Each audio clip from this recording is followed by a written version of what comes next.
से बोलो शिव शंकर भगवान की।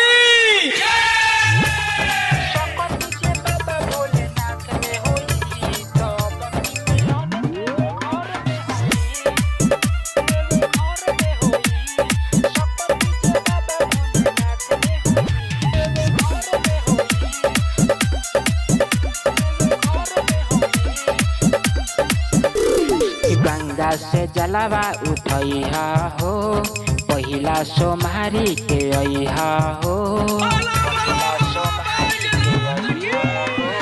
गंगा से जलवा उठैहा हो, पहिला सोमहारी के अइहा हो।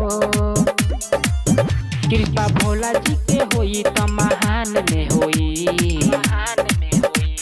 सकत जे बाबा भोलेनाथ में होई तब की मिलन देव घर में होई।